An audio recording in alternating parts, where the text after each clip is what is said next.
recorded at the Southwest Conference on Botanical Medicine in April of 2019. For more information on our conferences, lecture notes, and recordings, visit our website, botanicalmedicine.org.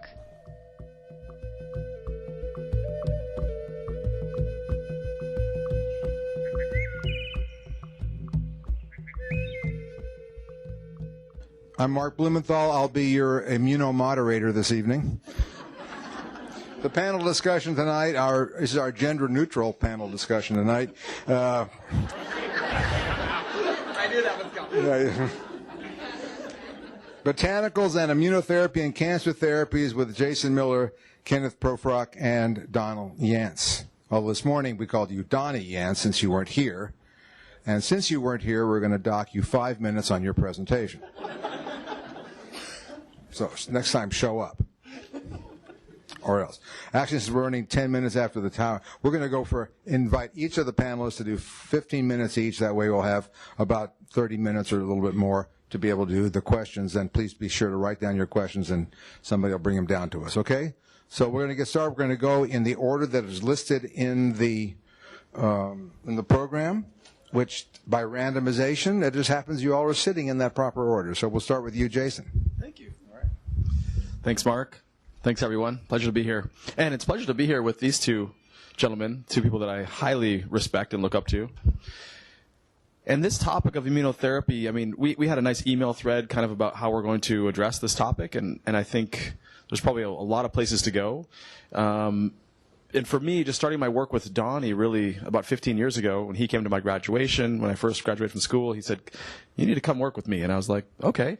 So we started working together, and basically he opened the door for my heart and to my world for basically helping people with cancer. And I've been a part of his training program and a faculty in his training program now for maybe, 9-10 years.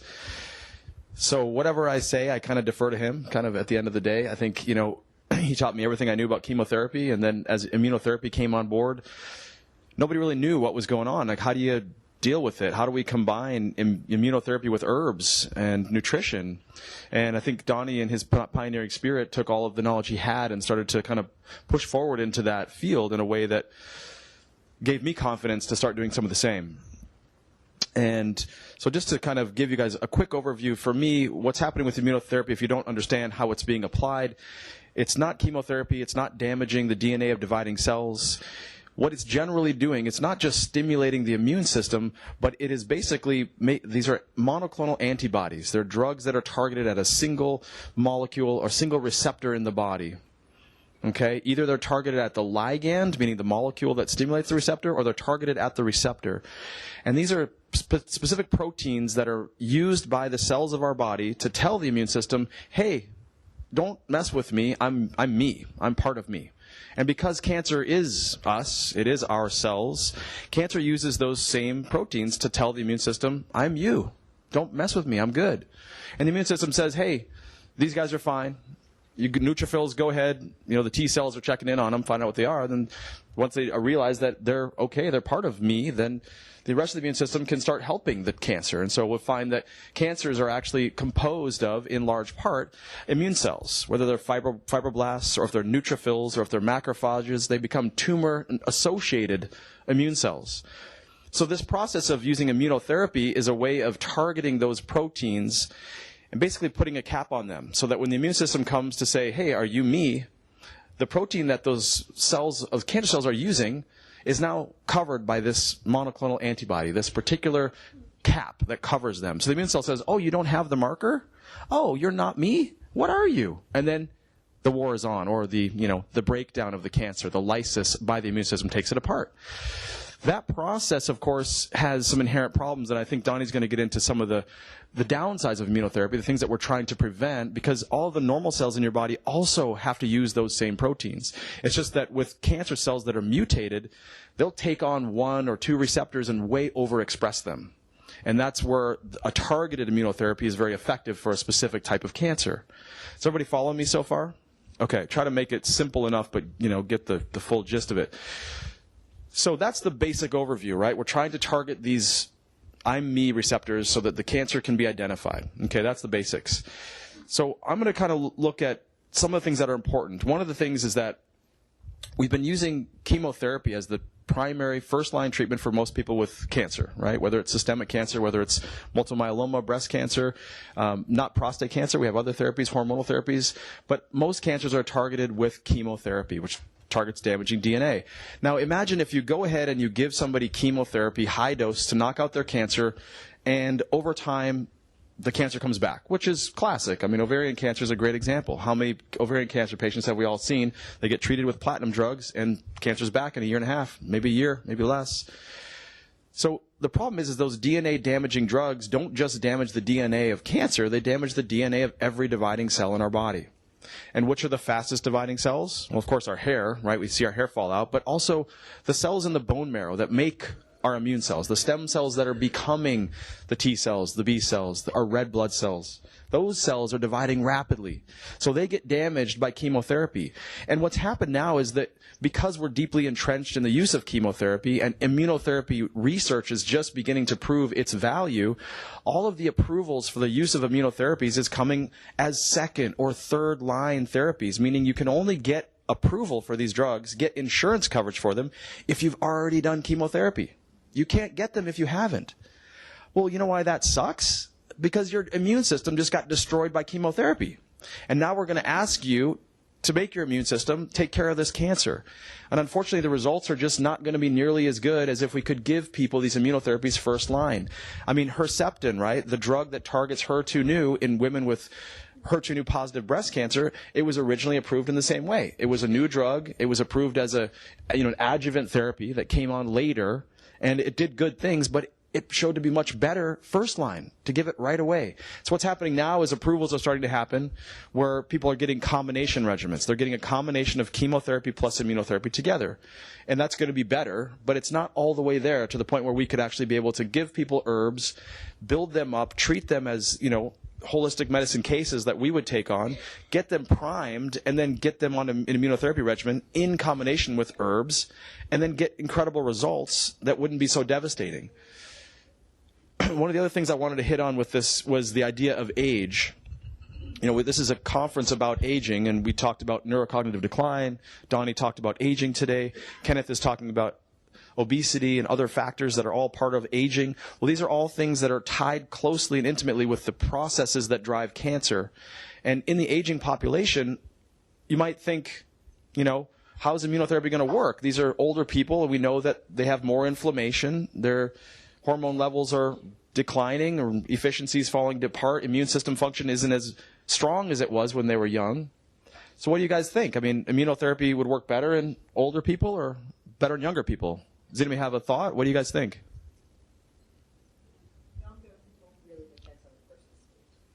Depends on the person's state. Would work better in younger people. Those were some of the thoughts. And that's the same thing I would think. But there was some recent research that was done on this, and it started in mice. And they looked at older mice, and they gave them immunotherapies. Of course, they treated them terribly and gave them cancer and did all that kind of stuff first. Don't want to get into that. But when they gave the older mice immunotherapy, they actually had a stronger response. So they applied it in humans and found they also had a better response. And the theory is that as a young person, your immune system hasn't been exposed to very many toxins, very many environmental insults, very many infectious agents.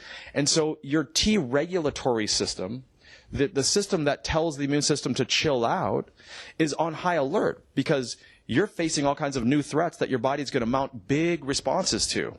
So your body has to control that, as we talked about all weekend. And I want to talk about tomorrow is how inflammation is a cascade that quickly gets out of control, that drives the immune function, that can drive the immune system out of control, which leads to autoimmunity, right? And this is a big side effect of these drugs.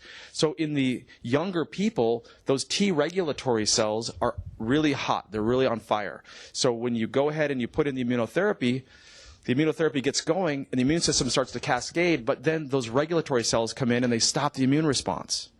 In the older population, you've been exposed to things all your life.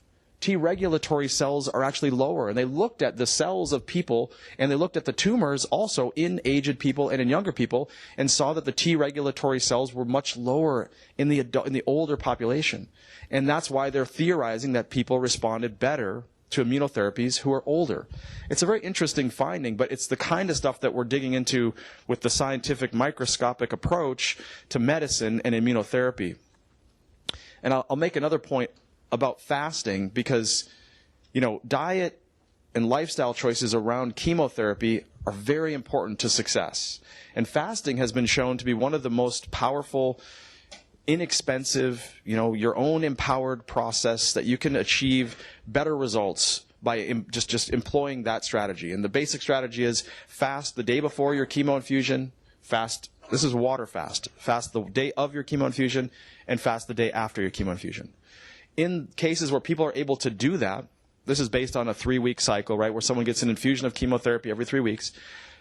What happens is the body actually goes into what's called a fasting state, where the cells of the body stop dividing at the same rate that they would normally with an influx of glucose. It's a hibernating state. So cell cycle goes through the growth phases and the synthesis phases, but there's a G0 phase where the cells kind of rest. They don't divide. They say, hey, there's not enough fuel around right now. Let's just wait.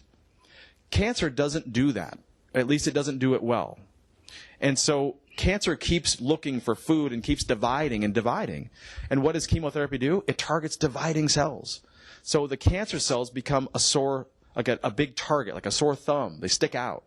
And your cells are more protected. So when we think about doing that in immunotherapy, there's going to be, we've got to kind of uncover it. The research hasn't been done yet, but there is a study coming out right now that combines an immunotherapy, Keytruda, with a chemotherapy drug to see what happens with fasting with that combination. And I think we're going to see that people are also going to get some really profound results fasting around immunotherapy also. So those are a couple of the points that I wanted to make. How am I doing on time, Mark? Am I about at 15? I got about 4 minutes? Excellent. So I just don't want to, I want to leave room for all these other thoughts that are coming up with these gentlemen. So, when I talk about the upregulation of the immune system and the inflammatory cascade that drives immune function, the thing we're worried about with immunotherapy is that people are going to get too much immunological activity going. Too many normal cells that are expressing the protein saying, hey, don't hurt me, I'm me. Whether it's the kidney cells, it's cells in your thyroid, it's your liver cells, it's your colon cells. Those cells are going to become susceptible to the immune system because your body made too many of those proteins, the same ones that the cancer mutated and overexpressed. Some of your cells express those in high amounts as well.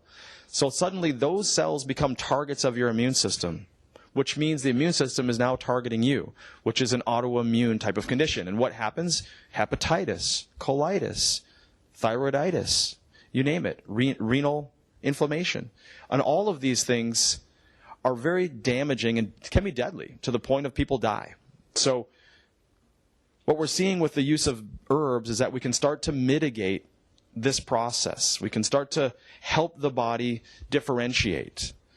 I don't want to get too deep into that, but that's kind of what my approach has been with using herbs. It's controlling inflammation, keeping up with the oxidative damage that drives the inflammation, regulating immune function with things like medicinal mushroom extracts, other things like astragalus and echinacea, cat's claw unidigado, things that we know are immunoregulating. Not that they're immune stimulating, but they regulate immune function, so it helps with both the side effects of the drug and also enhance the efficacy of the drug simultaneously.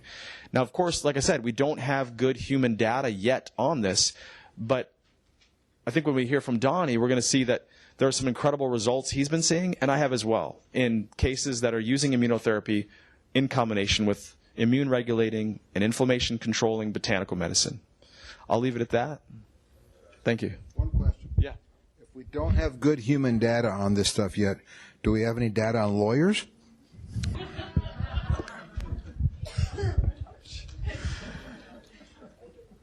Okay. Kenneth, take it away.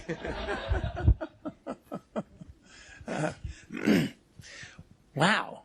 Fantastic. I think you said that the first time. I like being on a panel with Jason, with both of these guys. Oh my gosh, because he's got slides. So I don't. It might be. So When I first got into practice and we were seeing patients with cancer, we were laughed at because they said, you can't stimulate an immune response and get anything to happen with cancer.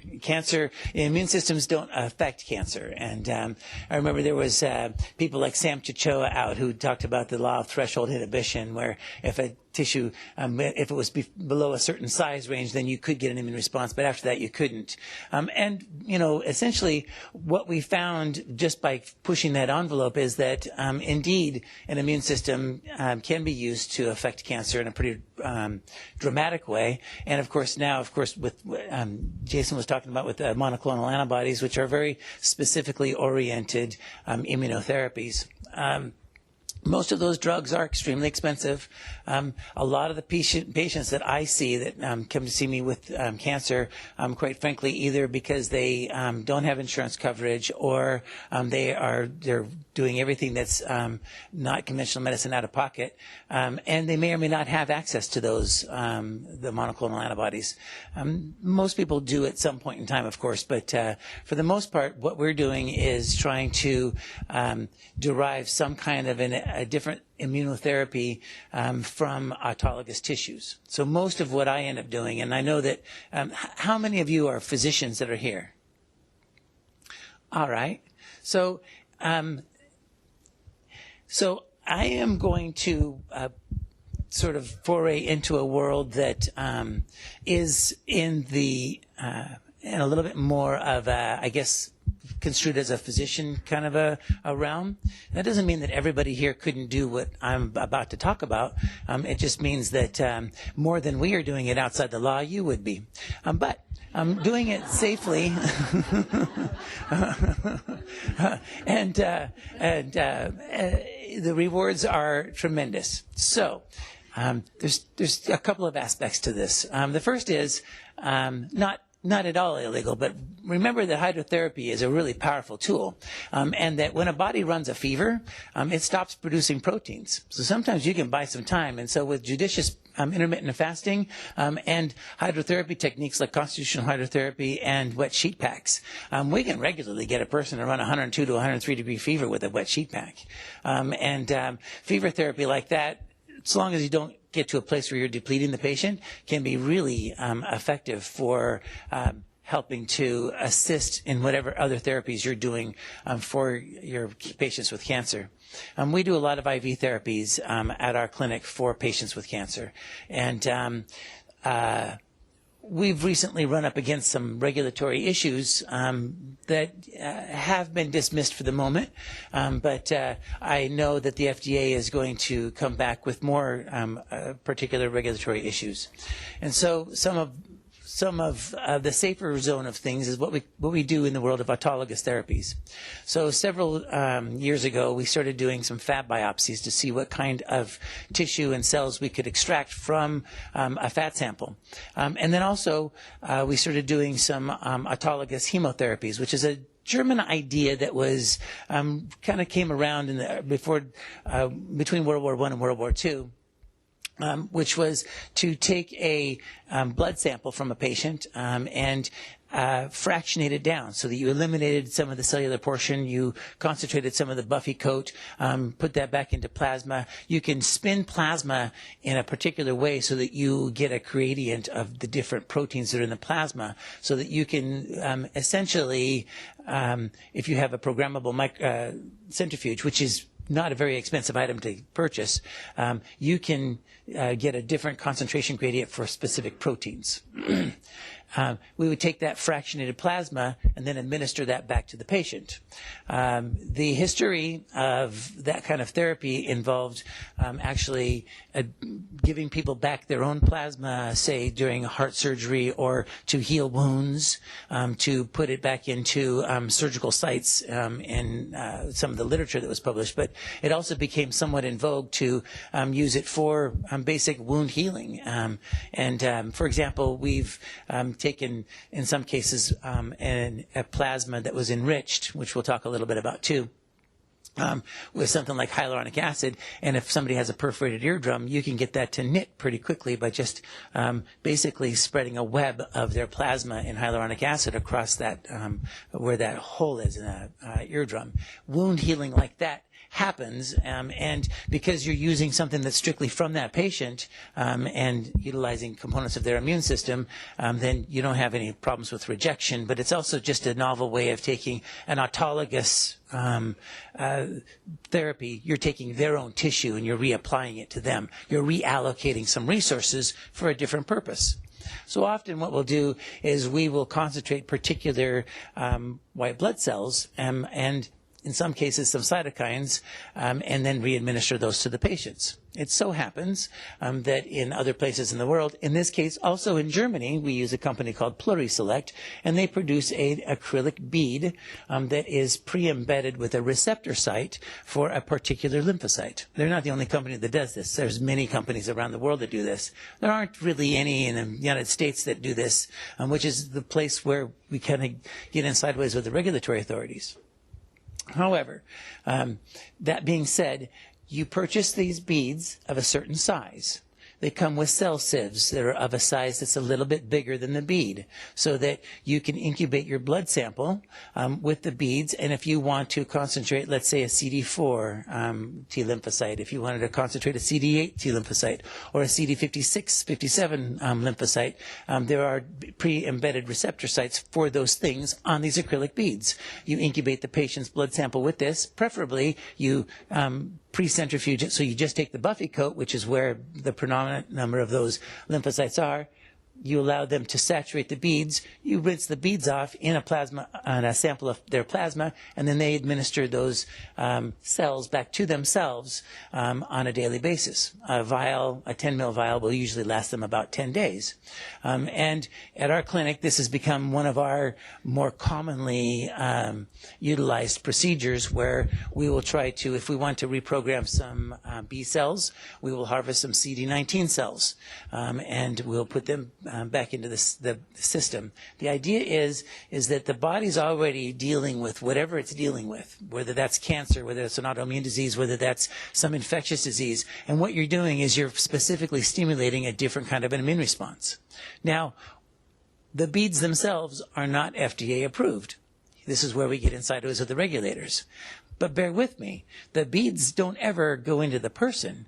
Their white blood cells are in contact with the beads. You've rinsed them off again, and there's nothing that goes back into the patient that they didn't walk into the clinic with, unless we add that something. So on occasion, we will add other things to that mixture. The other things that we add are also not exactly widely embraced by the modern medical system. However, they're available and they work extremely well. So you all know that you have a thymus gland that you're born with, and by the time you reach adulthood, that thymus gland is involuted and doesn't really function all that, certainly not as much as it did when you were an infant, let's say.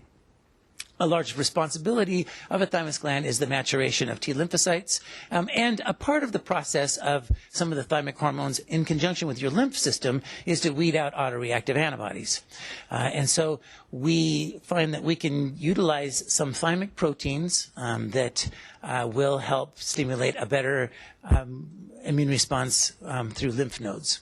Namely, thymosin alpha-1 is a particular peptide that was one of the original peptides that were derived from thymus glands. And thymosin alpha-1 was used, especially in the 1970s and the 1980s, as a method of stimulating an immune response in patients who've had chemotherapy and experienced a immune suppression. Notably also for patients with hepatitis B and C, in the 80s especially, thymosin alpha-1 was used quite extensively to stimulate a better immune response without causing further fibrosis or cirrhosis of a liver. And as you well know, if you treat hepatitis C patients, that's a pretty tricky task to achieve. So because of the advent of drugs like Neupogen, thymosin alpha-1 has kind of fallen by the wayside. So now it's very inexpensive. It's not against the law. It is, in fact, pretty easily procured, and it works uniformly well for people that you want to stimulate a better immune response to. So if they're on another conventional therapy that consists of a monoclonal antibody, for example, and they have had chemotherapy which has suppressed their immune system, thymosin alpha-1 often is a pretty decent way of stimulating a better output of an immune response. I find that thymosin alpha-1 also added to a fractionated plasma preparation, and let's say augmented again with a CD4 cell, works extremely well for a lot of these people.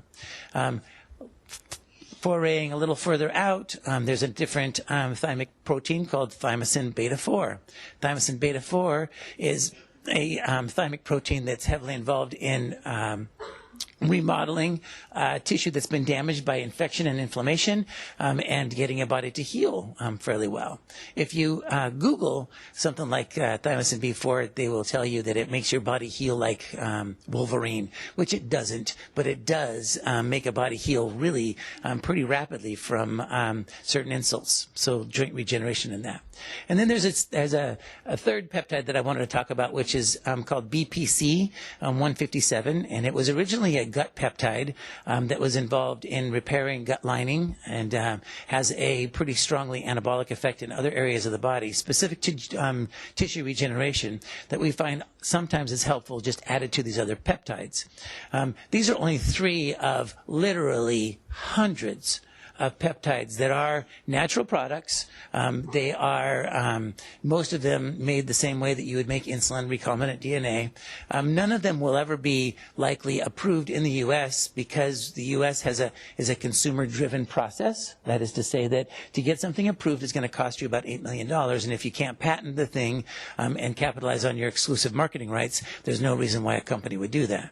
So a lot of these things are widely available in the world outside of the United States, and they are wildly helpful from that perspective of immunotherapy. For my purposes, I marry them both with patients with cancer, but also other conditions with botanical agents like lymph movers. So something like thymosin alpha-1, something like a fractionated plasma preparation works extremely well in conjunction with something like phytolacca or even Stillingia. These are things that long-term have an alterative effect on lymph system. But just to say that there's a conventional model that's utilizing now immunotherapy that they told us later, 2 decades ago that was quackery. Now we see that it works. But also, there's a whole nother world of items that will never be approved, but are very effective and very helpful, and may fall outside the scope of a botanical medicine conference. But there you go. Am I good, Mark? Thank you, Ken.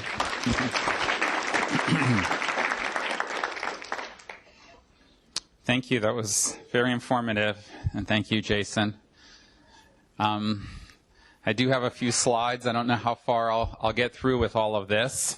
But first, we have medicine is very similar to theology in that has it ever occurred to you that you might be wrong? And so I often think about this when I'm thinking about conventional medicine and working in this world of oncology, and just see how much we have to believe in our medicine, because herbal medicine has such a powerful place to play in what we can do to significantly improve people's lives with cancer and other disease.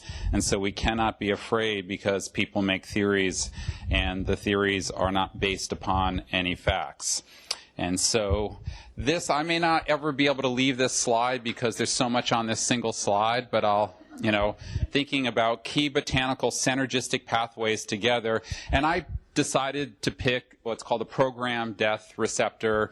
PD-1 and PD-L1 inhibitors are probably the biggest class of immunotherapy out there right now. They're kind of getting the most headway, having the greatest success, which is marginal, to be honest with you, unless you really combine it with natural medicine. I mean, I have about a dozen cases now of very, very advanced, even terminally ill people's lives being completely turned around by the combination of PD-1 mostly PD-1 inhibitors. Mostly my favorite is pembrolizumab, called Keytruda. I'm particularly fond of that, in combination with all of the things that we do with our botanical toolbox and other toolboxes. So I'll start off by saying these are the different pathways that have been shown, and my presentation on immunotherapy is over 1,000 slides right now, so we could be here for 2 days and still be learning more about what we have to offer. So these are just a few of the pathways here. Number one is vagus nerve activity. So that's the first thing you want to do with your toolboxes, is how do you activate the vagus nerve? And so that's number one. So I call that nourishing the vital spirit and downregulating the beta-2 adrenergic receptor. Number two is affect the gut microbiome. A healthy microbiome is the most significant single component to whether your patient's going to respond or not respond to immunotherapy. And oh, by the way, three or four frequent things wreak havoc in the microbiome that totally make immunotherapy inert. What are those? Antibiotics. Often cancer patients are put on antibiotics. Antibiotics have been shown to dramatically decrease the effectiveness of immunotherapy. Second is steroids. Well, a lot of patients have to go on steroids because they get, as Jason mentioned, they get autoimmunity from the treatment of the immunotherapy. And third is the proton pump inhibitors. All three of these class of drugs have shown to significantly interfere with the effectiveness. So all this theory about herbs and natural medicine interfering, their own toolbox is the major problem of interference. Drug-to-drug interference is a major, major problem. Not botanical to drug somehow the botanicals find a way to do everything positive and have nothing and doesn't, not only doesn't impede the effectiveness of the drug, but accentuates it. So I always have my patients more dietary than supplemental because 2/3 of our microbiome is unique to us. So we don't want to just look at a couple of organisms and give massive dosages necessarily. Of course, higher amounts of Lactobacillus acidophilus, Bulgaricus, and giving. So what I do is give my patients a diet rich in a diversity of probiotic foods, of prebiotic foods, and then foods that build short-chain fatty acids and butyrate. As well as we're learning now that a lot of botanicals like immune modulators, like Jason mentioned, Ganoderma lucidum, that we're now finding out that has profound positive effects on our microbiome. Phenolic compounds. So that's the first thing we want to do because that's been the single most significant way to improve the response of immunotherapy. The third, so we have the vagus nerve, the gut health. The third is addressing things like hypoxia, lactic acid, pH, and blood stagnation. So we have oxygen stagnation, lymph stagnation, and blood stagnation. So it's imperative that we target all three of these things. We have to downregulate hypoxia or hypoxia-inducible factor 1 because cancer cells are creating this mesh, this protective mesh, this armor around it, and using all kinds of ways to do that. It's recruiting platelets, it's recruiting fibrin, changing the pH, making it very acidic. But we have tools to change all of this. Simply giving patients bicarbonate, I predominantly use potassium bicarbonate, creates an alkalized environment. And actually by itself doesn't do all that much, but all of a sudden everything else you're doing works better. Using herbs that move the blood, move the lymph system, all of that accentuates the positive effect. Now we have our immune biological response modifiers. So we're enhancing and supporting, again, the totality of health as we see it. So how do we build first the life force? And then how do we use very specific plants that build the immune system, that make it more robust, more resilient, and enable it to auto-regulate and auto-organize better? Because that's what herbs really do. They build auto-regulation. And so it's interesting that an herb can actually increase the immunoresponse to have the immune system fight the cancer better, while at the same time, simultaneously, inhibit the autoimmunity that the drug might be inducing. Only plant medicines can do this kind of stuff. It's pretty amazing. And then we can target all of these other factors. So not only are the PD-1 and PD-L1 inhibitors, what they're doing is they're enabling the T cells to attack the cancer cell. But we know T cells aren't the only thing. Actually, natural killer cells are just as important, if not even more important. So the cancer uses all kinds of ways to basically combat natural killer cells. One is through, again, this fibrin production. Platelets and fibrin actually increase metastatic potential and they impede natural killer cells. An enzyme called arginase pulls citrulline and arginine from the T cells, basically renders them weak and not able to fight the cancer. We have, when we look at immunotherapy, there are so many things that have been around for a long time. And BCG, which has been used for, 60 years now for bladder cancer, is an immunotherapy. It's basically tuberculosis. You give your patient a little bit of tuberculosis, their immune system fights the TB. Oh, by the way, it kills off cancer cells. If you read about spontaneous remissions in cancer, it's always following fever therapy. That was induced because of an infection. So the cancer patient gets neutropenic. They get this fever, this outrageous fever for 3 days. They finally get over the fever, and lo and behold, their tumor's gone. Their cancer's gone. Their leukemia's gone. This happens all the time in childhood cancers. I've experienced it and seen it in children, actually. So then we're going to work into downregulating pathways like mTOR, phosphoinositol 3 kinase. We want to inhibit what's called PDE4 and PDE5.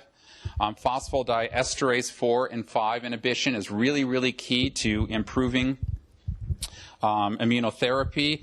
Even H2 blockers have been shown to improve immunotherapy. Inhibiting and buffering inflammation, downregulating histone deacetylase, and then affecting all these other pathways, prostaglandin E2. Jason mentioned the Treg cells, how important it is. One of the mechanisms of metronomic chemotherapy, which, by the way, when we use plant cytotoxic plants, they're not like chemotherapy, but they're really metronomic chemotherapy. Most of the chemotherapeutic drugs are actually plant-derived. Some plants have developed 3 different chemo drugs. You look at Madagascar periwinkle. We have vincristin, vinblastine, and venerabine, 3 chemo-approved drugs from one plant, and that plant has over 70 alkaloids that have shown cancer-suppressing activity.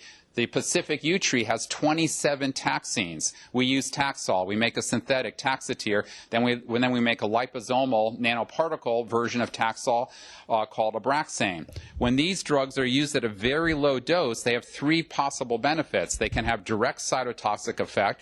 They can have anti-angiogenic effect. And then they're also immune modulators, particularly by downregulating the Treg cells, which are one of the ways that immunotherapy is less effective.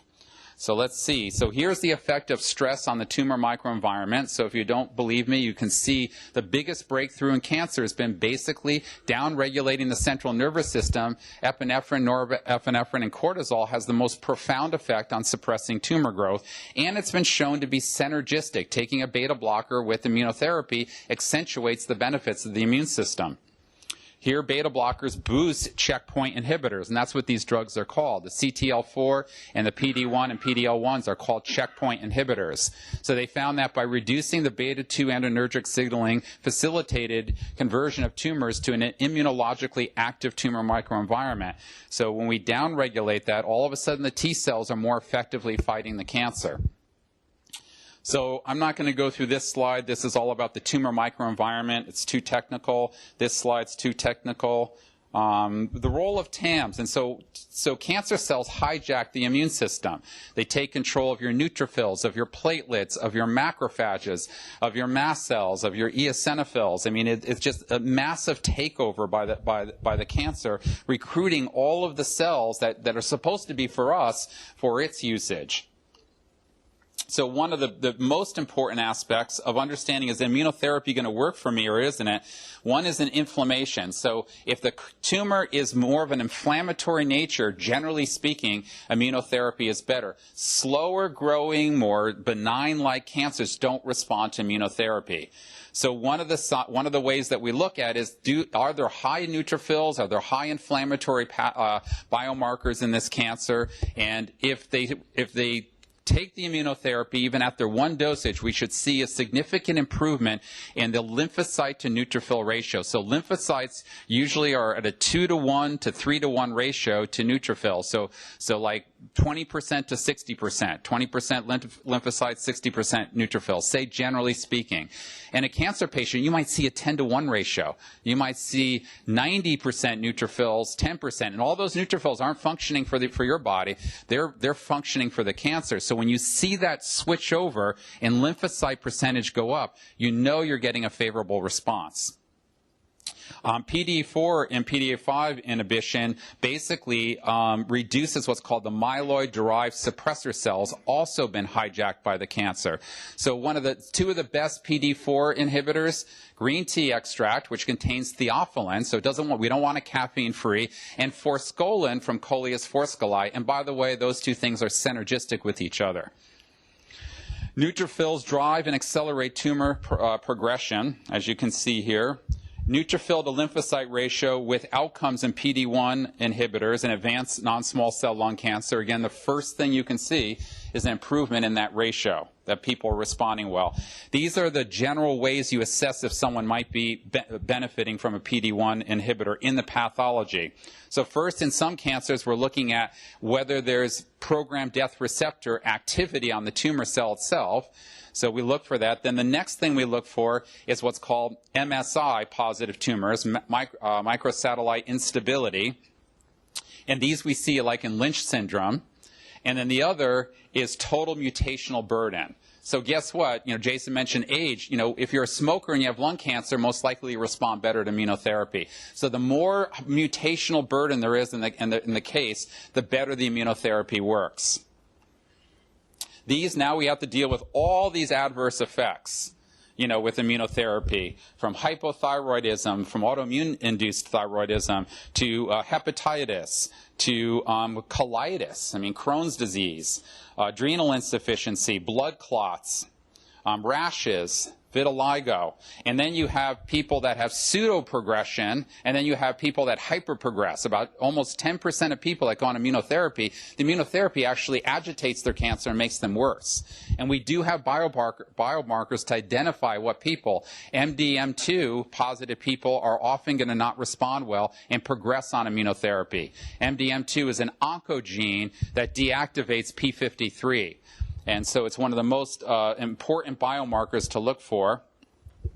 So important blood tests to look at. We have the CBC, liver, thyroid, CRP, lactate dehydrogenase. We have adrenal markers to look for hypoadrenal function. LDH is a really important marker, fibrinogen D-dimer, because cancer is prothrombotic, so cancer patients are 7 times increased risk of throwing clots. Immunotherapy, actually, like chemotherapy, accentuates that, makes that worse. We run zinc, copper, ceruloplasmin levels. Corticosteroids should be reserved for almost only for emergency, and we should do everything we can with botanicals to buffer that hyperimmune response. High eosinophils is not a good thing. It could show cytokine storm coming, high CRP, all of those factors, particularly on CAR T-cell therapy. Factors that contribute to hypercoagulation or to hyperprogression, I mentioned that already. So let's get into some botanicals. So no one pathway is ever going to suffice to treat cancer. Cancer is too intelligent, and that's why we need botanical medicine, because they're pleiotropic, they're provalent. They can do so many things, and yet they're not a sledgehammer like a drug. So I often call the drug the glamorous sledgehammer, and the herbs the humble medicine, the beautiful humble medicine. And I mentioned today that in the last 4 years, of 48 approved cancer drugs, 57% showed no improvement in quality of life or lifespan in cancer patients. It's a very sad thing. So boosting the anti-cancer effects of natural killer cells. Botanicals are the best at doing that. Beta-glucans from fungi, resveratrol, zinc. Almost all cancer patients are zinc deficient. You can't have a healthy functioning immune system without zinc. Citrulline and arginine, glutamine, colostrum, lactoferrin, various probiotic foods. Echinacea is an immune modulator right here. You can see increases cytotoxic T cells, boost interleukin-2 and alpha interferon. 3 of the most important things you want to do immunologically to assist in immunotherapy. And as mentioned again, it decreases the number and function of the T regulatory cells associated with enhanced feeder function of the CD4 antigen-presenting cells. Echinacea increases cancer-killing effects of cancer vaccines. Thuya-based and echinacea, so it's interesting that Thuya, Baptisia, Phytolacca, and echinacea all work synergistically, and the famous Eli Jones cancer drops were made up of Thuya, echinacea, and Phytolacca. That's what's one of his formulas that he left for us to use.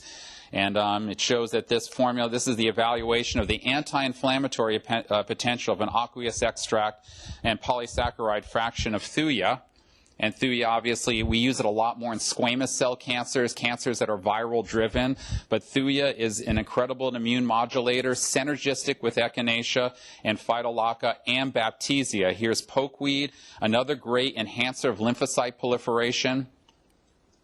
Astragalus, great normalizer of Th1, Th2, strengthens and enhances natural killer cell and cytotoxic T cells, downregulates transforming growth factor beta 1. You can see ginseng and astragalus regulate macrophages, actually promotes the expression of the M1 macrophages and downregulates the M2s. So the M2s and the N2s are the ones that promote the cancer growth. The M1 macrophages and N1 neutrophils are actually good for us to have. Astragalus inhibiting lung cancer by downregulating the regulatory T cells, again, and increasing T lymphocytes. You can see here astragalus, also how much more diminished in an animal study the tumor growth was given the astragalus and in activated dendritic cells to upregulate what's called the toll-like receptor 4 pathway. Reishi mushroom powdered extract, Concran, the most conservative reviewed meta-pooled analysis showed Ganoderma lucidum extract, along with chemotherapy and radiation, had positive, higher quality of life and longer life, and boosted natural killer cells and cytotoxic T cells. So, how am I doing, Mark? Am I? Great. So, beta-glucan restores tumor-educated dendritic cells. So it does no good. Almost every time in conventional medicine they think they're doing something good for the patient immunologically, more likely than not it's something bad. What happens? Patient 1 goes on chemotherapy. They get neutropenic, and what do? Is give them Neulasta, Neupogen to boost their neutrophils. Well, neutrophils proliferate cancer growth. Neutropenia is associated with better overall response with chemotherapy. And what happens when you stimulate your premature bone cells to all become neutrophils, first of all, they're not very intelligent neutrophils because they haven't been able to be educated properly, and they do it at the expense of lowering the lymphocytes and lowering the red blood cells. So now the cells that actually fight cancer aren't able to be built because we're giving people, they're stimulating the bone marrow to make all these poor functioning neutrophils. Without a lot of good research, by the way. Neulasta and Neupogen have very, very weak research on them, other than the setting in childhood cancers that are severely neutropenic. Beta-glucans enhance the anti-tumor response, again, by changing the myelocytic myeloid-derived suppressor cells. So these MDSC cells are also recruited by the cancer to suppress the T cells. Green tea extract, recently, a brand new study shows green tea extract actually inhibits PD-L1 expression in lung cancer. It downregulates PD-L1 positive cells from 9.6% down to 2.9% and decreases lung tumor growth by 70%. And actually, a decent an amount of green tea extract added to the drinking water that's actually equivalent to what we would be using. Apigeum and curcumin synergistically suppress PD-L1 expression in melanoma and host dendritic cells, eliciting a synergistic effect. Quercetin activates and synergizes with PD-1 and PD-L1 targeting drugs. One of the mechanisms is through downregulation of the oncogene c-Myc. Quercetin also significantly potentiates hyperthermia, which was mentioned as a potentiator of immunotherapy. And quercetin also inhibits the ability of cancer cells to build heat shock proteins to hyperthermia, which make them more resilient. So even though hyperthermia has good effects on the immune system and also accentuates all therapy to work better against cancer, there's a backside to it, a dark side to it, that the cancer cells that survive the hyperthermia build heat shock proteins, become more resilient and harder to kill off. By bathing people with phenolic compounds, with oferins from ashwagandha, quercetin, we actually inhibit the effect of that cancer cell from building the heat shock proteins. Here's a combination of quercetin, green tea, curcumin, resveratrol, and cruciferous vegetables inhibiting tumor growth, a recent slide. Here is resveratrol strongly boosting natural killer cells. And then the combination of hyperthermia with dendritic cell vaccines activating T cells. So L-arginine promoting Th1 immune response and downregulating that arginase, that enzyme, that suppressive enzyme. Zinc is basically essential to all aspects of a healthy immune system. Vitamin D modulates programmed cell receptor 1. So that's another important thing. Neutralizing intertumoral pH improves response to immunotherapy, which I mentioned. Bicarbonates reverse tumor acidosis. Another big problem with a lot of drugs like Venticlax is that they take the drug. If a patient has a high LDH, then you can't overtreat them. You'll kill them if you give them too high a dose of chemotherapy. The treatment of the drug can cause such a storm of tumor lysis that it overbarons the body, and basically the patient dies. And one of the precursors to that is to see an elevated LDH. So if a patient has an elevated LDH, you have to be more gentle with giving them therapy. Bifidobacteria promoting the anti-tumor immunity of PD-L1 efficiency, eating apples, artichokes, blueberries, almonds, walnuts, pistachios, a diversity of fermented foods. Lactobacillus rhamnosus, which is the richest source, one of the most potent immunotherapies, is basically Reggiano Parmesan cheese. Right there. You know, the organism that grows that is over 2,000 years old to make that cheese. And CD4 and CD6 inhibitors also increase the effects of immunotherapy. And you can see here's a list of the different drugs. And Hanakyle suppresses cancer and prostate by downregulating the RB1 protein and having basic inhibitory effect on that. And then also here's silibinin from milk thistle, also downregulating RB1 and CDK4 and CDK6. And so that's it for now, other than right here. I'll leave you with a quote from Martin Luther King. Everybody can be great because everybody can serve. You only need a heart full of grace, a soul generated by love. I thought that was a nice way. So, you can come over.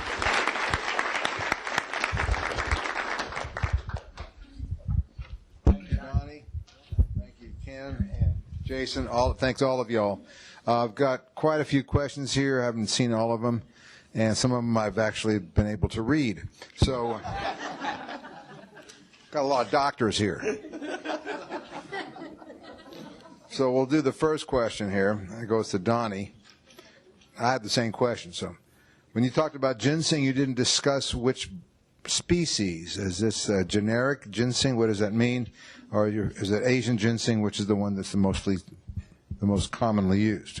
What do you mean by What do you mean by ginseng? Both. We'll pass it around. Yeah, okay.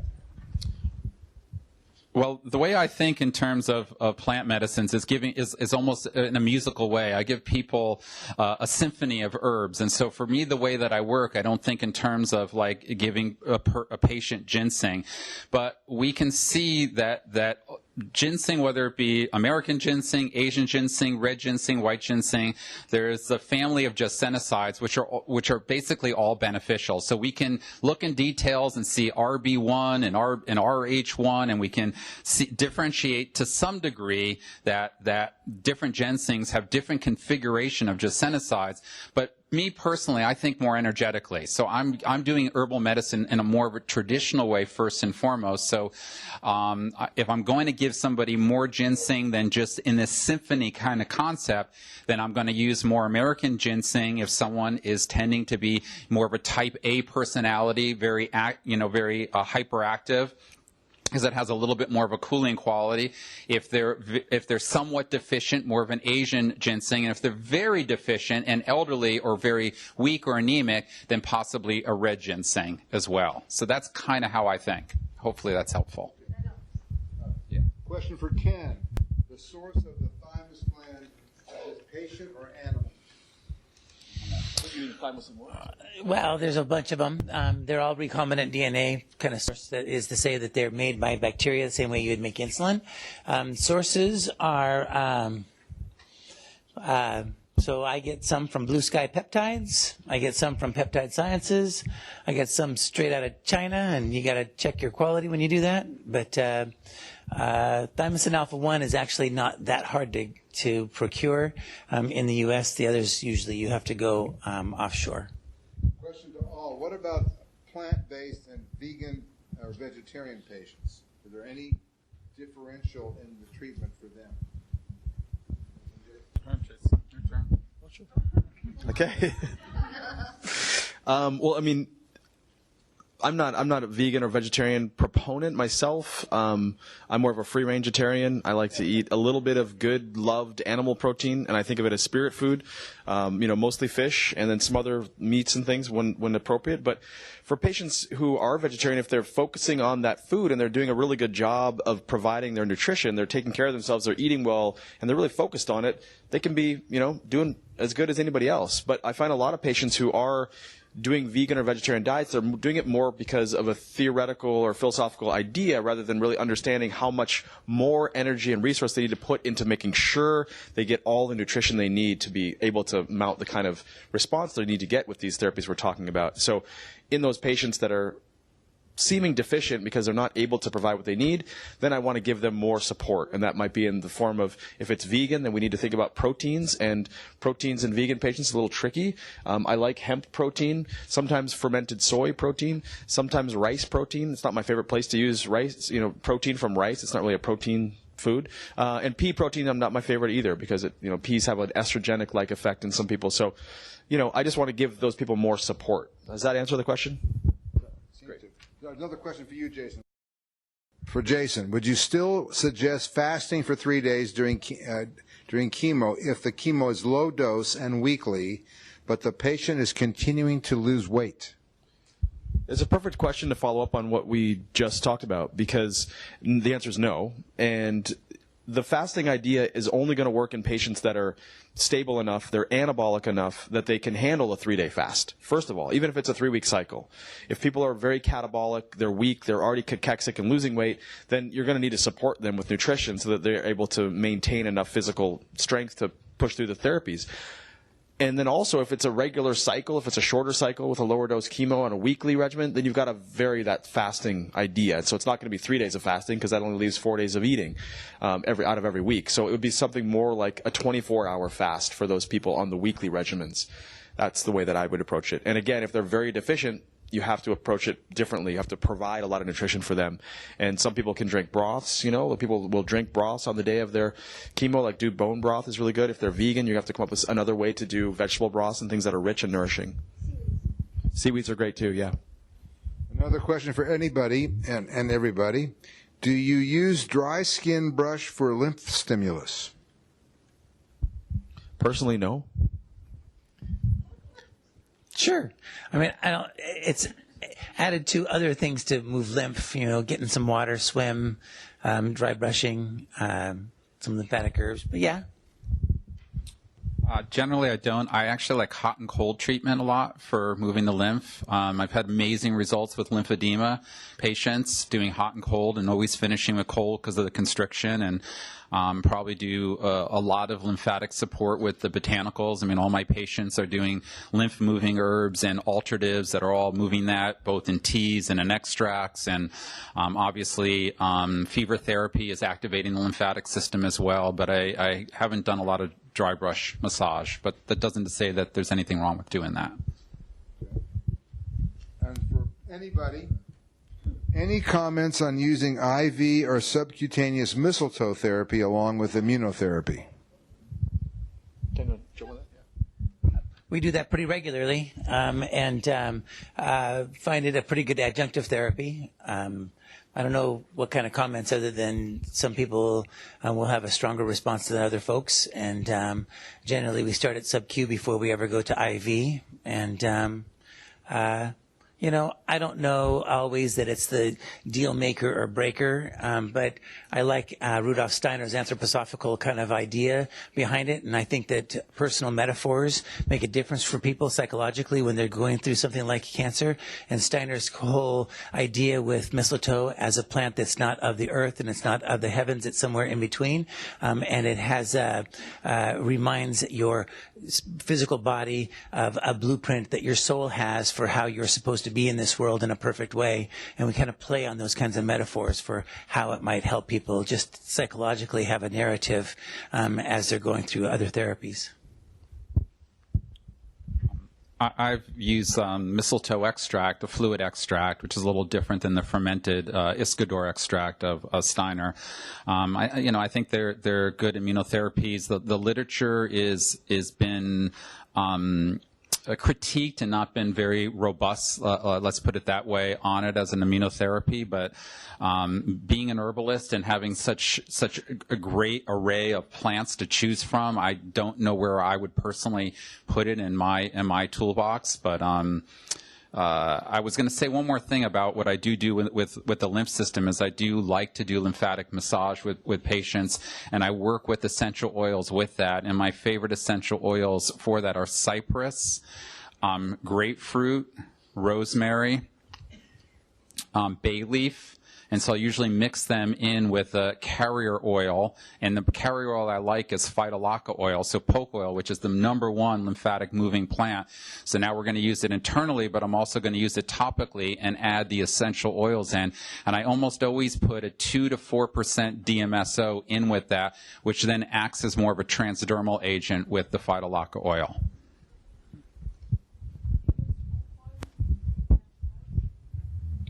So I have a question about the phytolacca oil, just to clarify what that means here, because phytolacca is not considered generally a aromatic or volatile plant. It goes into the phytolacca oil, the aromatic oils. Yes, but when you say phytolacca oil, is that a root extract in an oil base? Okay, thank you.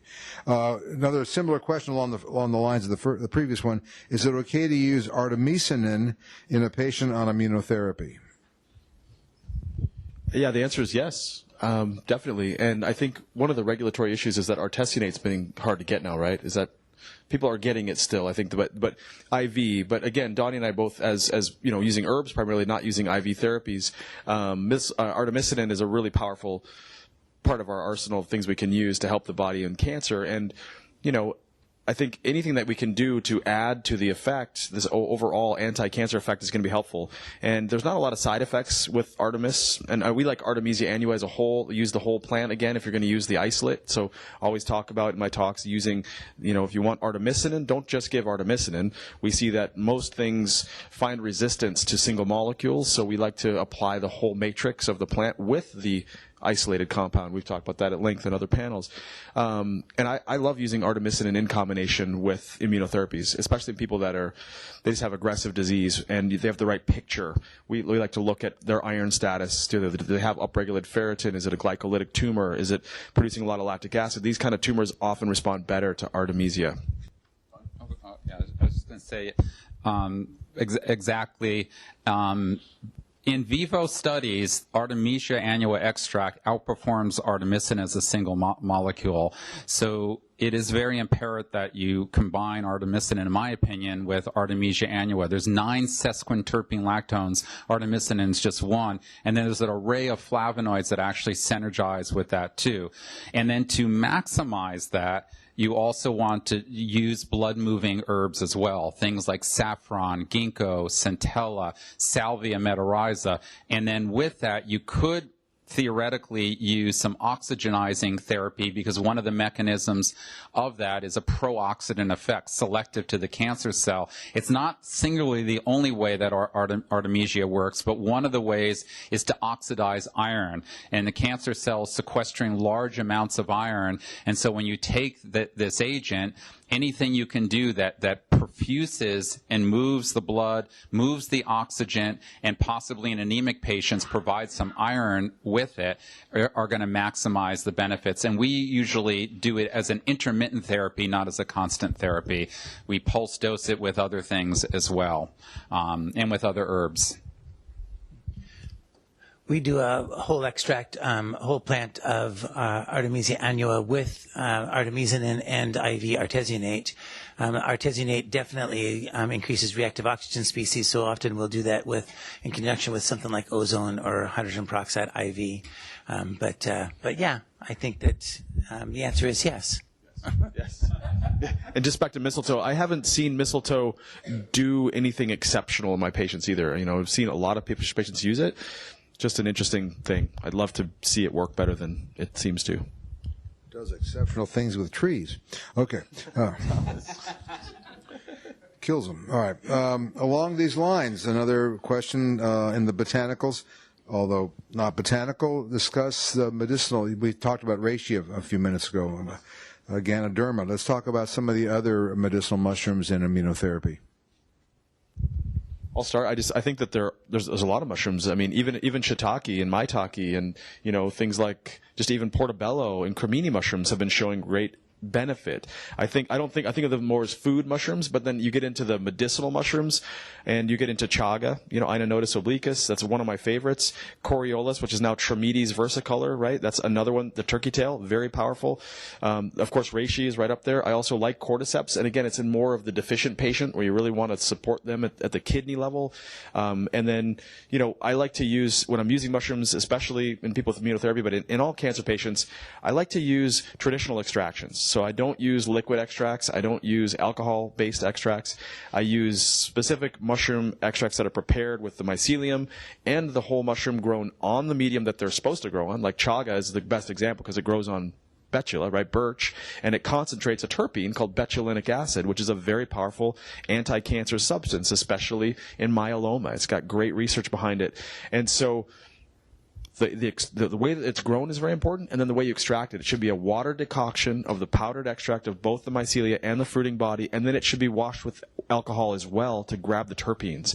And then you can concentrate it, but I use 1-to-1s, and then I'll use like a 16-to-1 of reishi as well, or a 16 or 8-to-1 of Coriolus in combination with a 1-to-1. I think that handles that question. I got nothing. Well done. Moving right along. We're moving right along here. Got plenty more here, if I can read them. Along the nourishment line here, what are your favorite herbs to treat parasympathetic deficient patients in cancer? Parasympathetic deficient patients, and then follow-up question would be sympathetic dominant patients. Anybody? Yeah, I think, Donnie, you hit the vagus nerve pretty hard, and I think the beta blocker idea, it was really cool for us to see those studies on beta blockers in ovarian and breast cancer because it kind of proved a point that we already were working on. Thanks for that. So again, as a traditional herbalist, I'm trying to treat the presentation of the patient first and foremost. And so when you assess a cancer patient, there's probably 4 different ways you will assess them. One is experiential, basically what you learn from them telling you about their health, what you gain from taking good history on the patient, what you gain from observation of the patient, what you gain from laboratory tests, what you gain from pathology. So those 5 different ways that you assess them. When you're looking at putting herbs together, you do want to see how the herbs fit into all of those different ways of assessment. And so, for example, when we're looking at how do we look to turn the tide, I would say in an excessive patient that is very sympathetic dominant, that Raulufia is probably the most powerful single herb for downregulating the sympathetic nervous system, which in turn will upregulate the parasympathetic. But there are so many other more gentle plants. I call that a real effector plant. Unless you use tiny amounts with more nourishing. So my favorite kind of medicine is gentle, nourishing herbs as the primary focus, and then you add to that more specific herbs in a smaller amount to those. And so as we build upon an herbal formula, that's how I think, because I like the patient to be the one changing the nervous system, not the herbs. You know, we can give people herbs and think of them like drugs and say, here's your, antihypertensive herb, or we can think in terms of, let's figure out all the ways this patient can get better. Let them be involved. So there's a togetherness about how they heal. And oh, by the way, I will give you a little bit of these stronger herbs to just push you in the right direction, just get you going. So for those sympathetic dominants, I think Ralufia, which has profound anti-tumor effects, by the way, but generally speaking, think in terms of nervines. So Scutellaria, Avena, Passiflora, Pedicularis, Verbena, all of these plants are the ones, that I, Hypericum, that I like to use and choose. Kava. Kava lactones have profound anti-tumor effects, both somewhat dependent on the effects on the nervous system, but even independent of that, particularly in lung cancer and in bladder cancer and prostate cancer. So hopefully that helps. Here's one on vitamin. Do you see any difference in efficacy between oral D3 and sun exposure, which is much more difficult to control? Anybody? I mean, the vitamin D issue is, people go, well, God, do I really need vitamin D? Look, we live in houses, we drive around in cars, we wear clothes, we have hats. We don't have a lot of sun exposure compared to, just human beings as we were kind of birthed in this world. If you think about evolution, we've had a lot more sun exposure in our lives. And so the way that our bodies have adapted to deal with the sun, that is altering the vitamin D receptors and how we manufacture vitamin D in response to sunlight, has been dependent on how much sun we were exposed to in our history, our ancestry. So nowadays, a lot of people just aren't in the sun enough to supply the kind of vitamin D that they need. And I think of it in simple terms as the headlights of the immune system. It turns on the headlights that you can see what is self and not self. You can fight infections. You can do things. Vitamin D macrophage activating factor has been a big target. Pretty unsuccessfully, targeting the sort of nagalase enzyme associated with, vitamin D macrophage activating factor hasn't done a whole lot. Maybe it's a big topic, but I think that vitamin D supplementation is very important for a lot of people, and I think it's overdone. And again, it's not the only way. Getting people to go do sun exposure, get them in the sun, absolutely. Get them breathing fresh air, get them to walk around a bit. All those things are super important. But some patients don't get enough from the sun, especially if they have a slow vitamin D receptor system, that they don't get vitamin D like some other people would.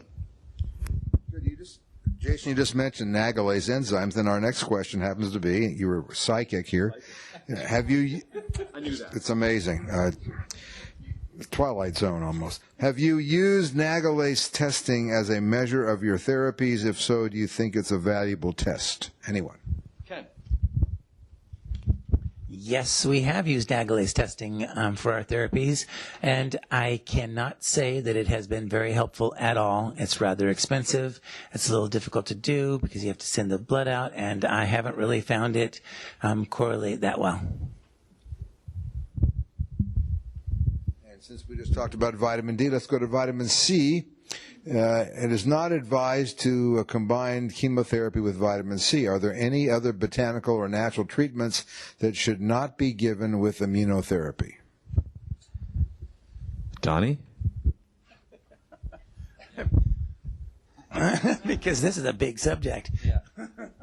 I always like people to be very specific with questions. And so, do you mean vitamin C? I shouldn't eat an orange? Or do you mean ascorbic acid, 50,000 IUs with what specific therapy? And so to think so broadly, because the way, vitamin C in its organic physiological form behaves very differently than using vitamin C in an IV therapy, along with other things. And so you have to be very, very specific. And in a general way, I don't see any research that has shown vitamin C in any form and in any dosage to conflict with any conventional therapy.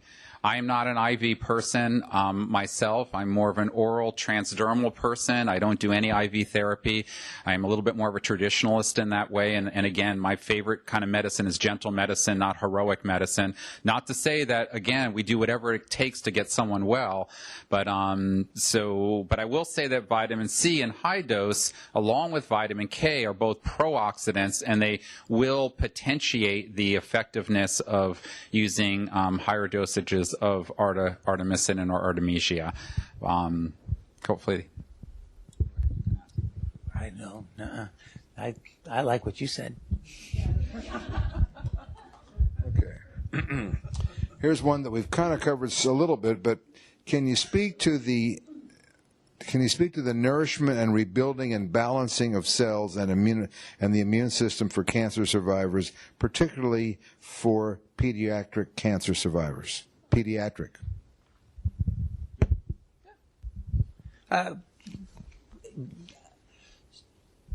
That's also a big subject because it depends on the person. It depends on what kind of cancer they had and what sort of therapies they went through, what kind of damage they sustained in that process. So you really have to deal with it on an individual basis. But essentially, good food, good exercise, good thinking, and a decent emotional support are going to be pretty key. Realize that some chemotherapy agents persist in the body, and so over time, those tissues are going to turn over that hold, say, like platinum in their DNA and that. So you're going to have to, work that long term. But generally, most of my patients, pediatric patients with cancer, with pretty basic, good diet and good support from their family, they do really pretty well. All of my patients get what I call a medicinal smoothie. So, and in that smoothie gets a lot of great medicine, both nutritional medicine, dietary medicine, and botanical medicine. All goes into that drink.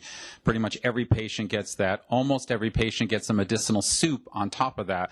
So they have, to restore their health, they're usually going to have a soup of some type. I call it the immune enhancing bone marrow soup. They're going to have a medicinal smoothie with immunonutrition in it. So using certain nutrients as ways of restoring their immune health. Then we're going to look to restore the GI tract, because chemotherapy and conventional medicine wreak havoc. So we want to use all of our demulcents, our plants, whether they be things like chamomile, lemon balm, that all kind of like help to rebuild the digestive tract. And then I'm always working with sort of adaptogens as a very important primary starting point of herbal medicine. So again, immunonutrients, the more macro ones, whether that be like a high quality whey protein concentrate with fatty acids, coconut powder, all of that goes into their smoothie, and then we do the soup. We do the anabolic restoration with botanicals, and that ends up being the foundation of restoration for infants, small children, middle-aged, and elderly people, all the same. And I'll just say one of the things that's interesting lately is that the research has been coming out now as children have been, afflicted with cancer and then have been treated with chemotherapy regimens, that the long-term effects, and we're just seeing those now because these kids are just, we're seeing them now 30 years later. And what are the damaging effects? What are their implications? What are the ramifications? Neurocognitive decline, higher rates of all kinds of diseases that occur younger for these people that were damaged at a younger age. And so what Donnie's describing is you can just assume that, and probably some people have incredible resilience. Some people are like Wolverine maybe, but most people are going to need some serious support.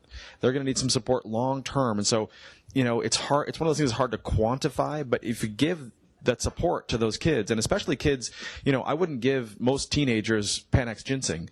But if a kid just got hit with a really hard regimen for a childhood leukemia, they just took, ABVD, let's say, a 4 chemo cocktail that just damaged their marrow so much, I would give them tons of anabolic herbs. I'm happy to give them that support because they're going to be really depleted. But then it's this long-term, decades worth of support to help them overcome the deficits they're going to face later in life. We're, in our foundation, we're doing a clinical trial with the Children's Hospital of Orange County, and we work very closely with one of the head oncologists of there, Dr. Agnes Horvath, and I went about a year ago now, I went and spoke to the entire oncology department at that hospital. And so we've been working through a trial that is, to me, like a home run trial with botanical medicine, just a single herbal nutritional formula as a treatment modality for the prevention of oral mucositis, which about any child on an anthracycline-based chemotherapy, which almost all of them are on, 90% of them develops moderate to severe oral mucositis, which is devastating for them. And it's a piece of cake with our tools in our toolbox. So this is like a home run. It's not the kinds of trials that I'm really excited and want to do, but it's a gateway and a starting point. It's a step forward. One question, 5 minutes? We've got about 2 minutes. 2 minutes? Y'all want another question? Last question? All right, ready? This is a philosophical question, which probably will close it down. I mean, In a good way. we've got a lot of philosophers here. Should we question the concept of the body attacking itself? Could the body be reaching for healing in a way we do not yet understand? Well, to me, this begs the question of, is healing always surviving? And that's my philosophical question. If you're going to pose that question, then my question is, does that mean that you have to live? Because most doctors are faced with a dilemma, which is, if you let the patient die, or if the patient dies on your watch or in your care, you have failed. That's a problem.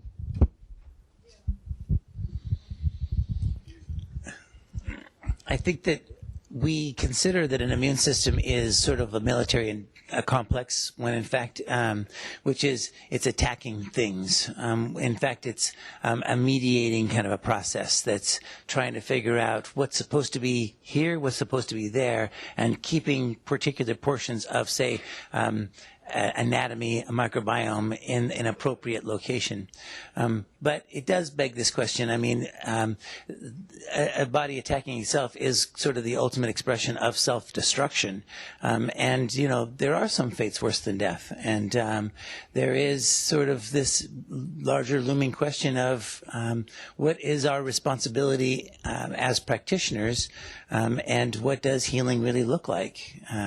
If a person's they've survived, but they're in a far worse circumstance than they would have been otherwise. And, unfortunately, we have those patients, and we have those patients, we see them year after year, because they persist in what is really in many ways a miserable state. And especially if you've lost yourself in the process of, say, radiation to the brain, where this person just isn't even cognitively the same person that you made agreements with originally, and this is one of the most heartbreaking parts of seeing patients with cancer is you have that those initial conversations, and they make their desires known, and then at some point in time they may not be the same person, and they may want different things at that point in time. And so how do you as a practitioner adjust your strategy to accommodate that? And maybe not consciously, but subconsciously, this body, if it is quote unquote attacking itself, I mean, I guess I would have to question, what does that really mean in the big scheme of things? Have we just initiated some autoimmune response? Do they have lupus now? That doesn't really happen, but they will develop sort of some kind of connective tissue disorder, and then we might have to manage that part of it as well, just to get them to a better quality of life, because ultimately at the end of the day, it isn't necessarily about just surviving, it's about what kind of quality of life do you think you're going to have at the end of that. I'm not quite sure what the question exactly was trying to say, but I'll answer it two ways. One is that I think going all the way back to studying the eclectics and the great physicians that practiced in our country, I learned that whenever symptoms are produced, we always want to ask the question, when are the symptoms a response, an innate response of the body to fight off what it's being invaded with, and when is the symptoms, the disease itself. So that's one of the first questions I ask. And so one of the classic examples are fever. How many times still in general allopathic medicine are fevers suppressed, when fevers are how we fight infection? You know, we boost interleukin-1, which is inflammatory, and that's when inflammation is good, and that gets the whole cascade of the immune system going to fight an infection. So does that mean we want to ignore it? Does that mean we want to allow it to be out of control? No, we want to work with it with diaphoretics, maybe antipyretics, maybe with hydrotherapy, but we don't want to overtly suppress it necessarily. We just have to ask those questions. When are the symptoms? When is having diarrhea part of the way the body rids itself of an infection? And when we're stopping it, maybe we want to reduce it, but we don't want to completely stop it. So I think those are important questions to ask. The second part is that, you know, I think in terms of, you know, of just looking at life, I mean, I feel like I was called to work with people with cancer. I mean, I've worked with in the field of oncology over 3 decades now. I've been in the field for 4 decades. And so, and what called me to cancer was this ring that I've never taken off my finger, which is coming up on probably 3 decades now, by a patient of mine, my first serious cancer patient. Her name was Sinclair Williams, and my staff in my clinic changed her name to Saint Clair because she was so incredibly graceful in how she was able in her 30s to basically withstand such horrific therapy for her breast cancer. I mean, full onslaught, double mastectomy. You know, back then they would take chest wall, they take everything out, every lymph node out, radiate the entire chest wall, and nothing really worked for her. And just to see her so gracefully handle her disease and never ever complain or say, why is me? And then for her, a couple of days after she died, her parents to walk into my office and say, here, the last thing Sinclair did on the face of the planet was finish this ring for you. I said, wow, that's what I'm supposed to do, is work with people like this. And so I said, because I personally love intimacy. And so the more intimate I can be with a person, the happier that I feel and the more content I feel. So working with people with cancer and advanced disease has created, you know, my personal desire, which is to have great intimacy with people.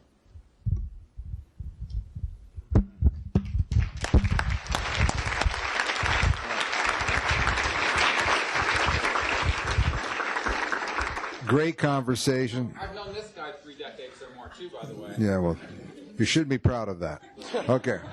Well, thank you all for a great conversation. Another round for our wonderful panelists here. Thank you all for